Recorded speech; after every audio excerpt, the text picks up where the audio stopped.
Hello, my name is James Anderson. I'm the IEP Liaison and Learning Specialist at Arlington High School. And for my students and families, I'd like to share a few words about course rules and policies in order to guarantee your child and all the students in our class the excellent learning climate you deserve. We are utilizing the following discipline plan. I've developed a classroom discipline plan that allows every student the opportunity to manage and control his or her behavior. And this plan will be in effect at all times when students have me as their teacher. What is my philosophy? My philosophy is that every student has the right to an environment that's supportive to learning in our classrooms.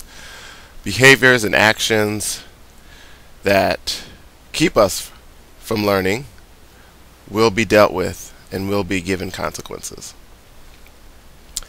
Some of the most important rules, but this isn't an exhaustive list.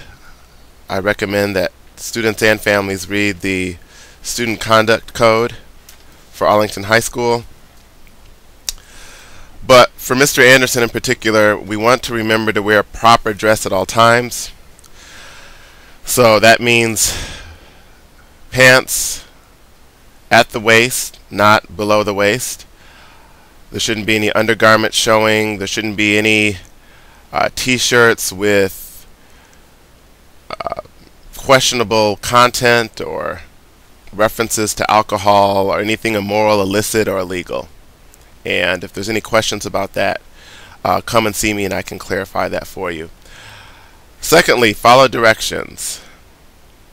So we want to make sure that we are being able to listen to the teacher and being able to do what we need to do for today's learning objective. And I will have an objective every day. Sometimes I'll put it on a chalkboard or a dry erase board or an overhead projector.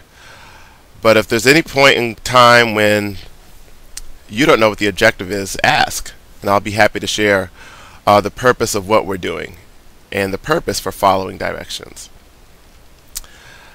Number 3, keep hands, feet, objects, and rude comments to yourself.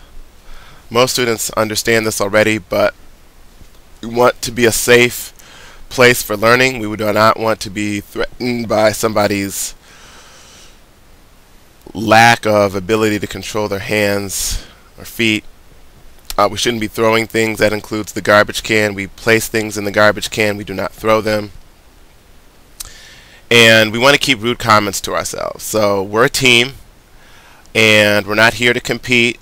We're here to collaborate and make each other better learners, better students, better individuals. So for that reason, we want to keep rude comments to ourselves. Negative words, put downs, calling people out of their name, will be given consequences. So up front, I'm sharing with you that we want to keep rude comments to ourselves. And the next one is to be prepared each day and bring your books and materials to class. Again, this is something that you've probably heard before. In my case as well, even though some people may say, well, it's a resource class, or it's a small group class, or it's not a regular class in the traditional sense, you do want to be prepared. You don't want to waste your time looking for pencils. You don't want to waste your time trying to borrow a book that you should have brought.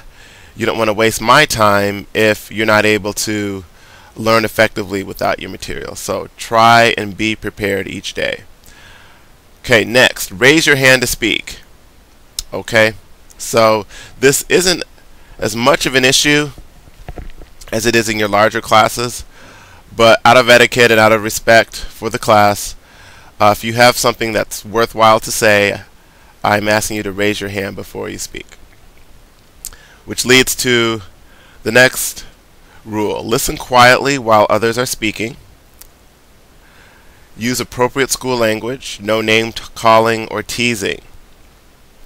Respect yourself, other classmates, and their belongings. This goes back to being in control of our bodies and being in control of our mouths.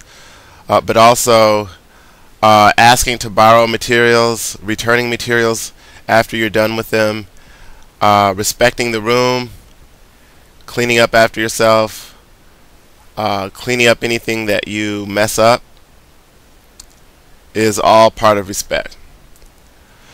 Okay, so in order to encourage ourselves to follow the rules, we are going to reinforce appropriate and good behavior. So that's going to look differently depending on the situation, and I'll talk about that more in class.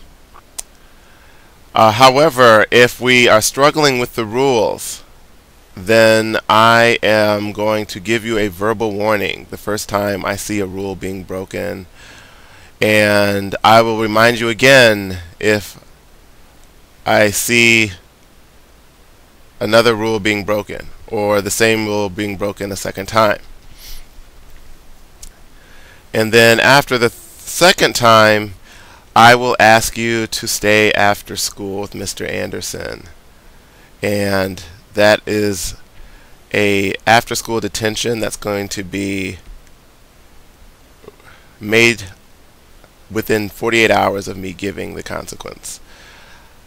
And if that still isn't effective, then after the fourth incident or occurrence, I will contact parents, and I will contact Mr. Robb, who's the Fusco House Dean. Now, these are 4 levels of warnings that I've just shared. However, if the disruption is severe enough, I will refer you to your house dean immediately. Examples of this: if you're dressing improperly, if you commit or threaten to commit violence towards somebody else, if you're damaging property, whether it's somebody else's or whether it's my property or whether it's property of the schools, and if we struggle to get to work, unless it's an emergency and somebody passed away or if there's a death in the family, we can deal with that. We can talk to guidance counselors, social workers in those situations. However, being able to give everything a try and your best effort is going to get you far, not just in my class, but whatever you want to do in life. Whether you want to get a job, whether you want to go and be successful at the next level of your education, you want to give an effort. Another severe disruption is engaging in behavior that keeps the class from running. Alright? So I won't be more specific, but I think you get the gist. And my final severe disruption that I will discipline is that of displaying dangerous or destructive behavior, including bullying. And you guys will already have been presented material about bullying, what it is, what it means, and why it's such a serious issue here at the high school.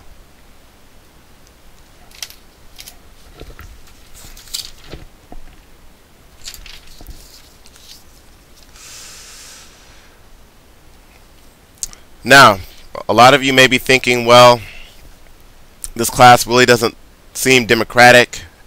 Mr. Anderson doesn't seem very compassionate. And to that I say that I do listen to students, particularly when it comes to class rules and policies.